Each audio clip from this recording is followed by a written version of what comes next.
आज हम आपको भगवान श्री कृष्ण जी की मृत्यु की एक ऐसी सच्ची और हैरान कर देने वाली कहानी सुनाएंगे जो कि शायद आपने पहले कभी सुनी ही ना हो।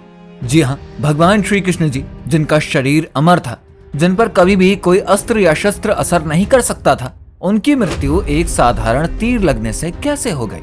ये सवाल सुनने में जितना अनोखा लगता है, इसका जवाब भी उतना ही अद्भुत और उतना ही रहस्यमय है। तो चलिए जानते हैं इस अनसुनी कहानी को जिसने की सभी को चौंका दिया है। भगवान श्री कृष्ण का शरीर अद्भुत था। उनके शरीर पर किसी भी अस्त्र या शस्त्र का कोई असर नहीं होता था। वो त्रिकालदर्शी यानी कि तीनों काल देखने वाले थे, यानी कि उन्हें अतीत, वर्तमान और भविष्य का संपूर्ण ज्ञान था। फिर भी उनकी मृत्यु एक साधारण तीर से कैसे हो गई? यह सवाल हमेशा से भक्तों और विद्वानों के मन में चमकता ही रहा है। ये रहस्य का जवाब जानने के लिए हमें द्वापर युग में लौटना पड़ेगा, और वो उस समय में जब महाभारत का युद्ध होने वाला था। महाभारत का युद्ध शुरू होने से पहले एक योद्धा थे बर्बरीक, जिन्हें कि आज खाटू श्याम जी के नाम से जानते हैं। बर्बरीक एक महान योद्धा थे जिनके पास 3 अद्भुत तीर थे।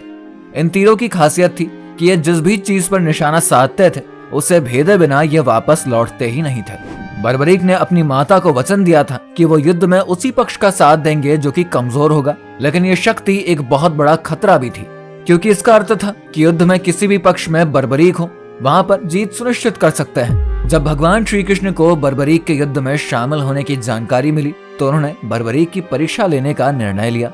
श्री कृष्ण ने बर्बरीक से कहा कि वो अपने तीर से सामने खड़े पीपल के पेड़ के सभी पत्तों को भेद दें। बर्बरीक ने तुरंत तीर चलाया और वो तीर पेड़ के सभी पत्तों को भेदने लगा, लेकिन श्री कृष्ण ने एक पत्ता अपने चरणों के नीचे छुपा लिया। जब तीर ने सारे पत्तों को भेद दिया तो वो पत्ता जो कि श्री कृष्ण के चरणों के नीचे था, उसके पास आकर वो रुक गया। तीर ने कई बार श्री कृष्ण के चरणों की परिक्रमा करी, लेकिन उन्हें भेद नहीं पाया। इससे यह सिद्ध हो गया कि बर्बरीक के तीर में कितनी अद्भुत शक्ति थी। इस घटना से भगवान श्री कृष्ण ने समझ लिया कि बर्बरीक कितने ज्यादा शक्तिशाली है। ये चीज देखकर वहां पर माता आदि शक्ति प्रकट हो गई। दरअसल बर्बरीक जी को माता आदि शक्ति ने ही वरदान दिया था। अब इस चीज की वजह से श्री कृष्ण जी ने देखा कि आदि शक्ति माता आ गई है, तो उन्होंने अपना पैर हटा लिया। लेकिन इसी समय उन्होंने एक निर्णय लिया, आज से मेरे इस चरण को सबसे कमजोर माना जाएगा और यह मेरी मृत्यु का कारण बनेगा। इस तरीके से भगवान श्री कृष्ण ने अपने ही शरीर के एक अंग को सबसे कमजोर घोषित कर दिया, जो कि उनकी लीला का एक अभिन्न हिस्सा था। अब आगे की कहानी तब की है जब महाभारत का युद्ध समाप्त हो गया था। कौरवों की माता गांधारी, जिन्होंने अपने सभी पुत्रों को इस युद्ध में खो दिया था, भगवान श्री कृष्ण के पास आई और दुखी होकर उन्हें श्राप दे दिया।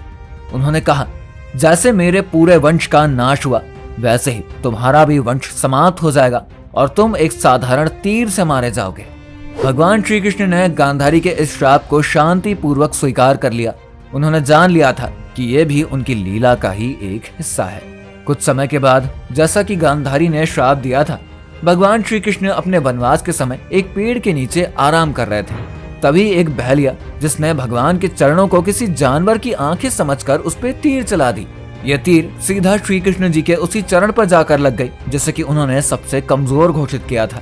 और इसी तरीके से भगवान श्री कृष्ण ने अपने दिव्य शरीर का त्याग कर दिया और वो बैकुंठ धाम को प्रस्थान कर गए। इस पूरी घटना से हमें ये सीखने को मिलता है कि भगवान श्री कृष्ण की लीला कितनी अनोखी और अद्भुत थी। उन्होंने अपने जीवन के अंतिम क्षणों तक भी इस संसार के कल्याण के लिए ही कार्य किया। उनके हर कदम में एक गहरी सीख छिपी होती है। वो त्रिकालदर्शी थे, उन्हें हर बात का पहले से ही ज्ञान था। फिर भी उन्होंने इस संसार में आकर अपने भक्तों और संसार के कल्याण के लिए ये लीला करी। तो दोस्तों, अगर आपको ये सच्ची कहानी और श्री कृष्ण जी की लीला का ये अद्भुत रहस्य जानकर अच्छा लगा है तो इस वीडियो को लाइक करिए, अपने दोस्तों और परिवार वालों के साथ इसको शेयर करिए। साथ ही हमारे चैनल को सब्सक्राइब करना ना भूले ताकि आपको ऐसी और भी वीडियोस देखने को मिलती रहे।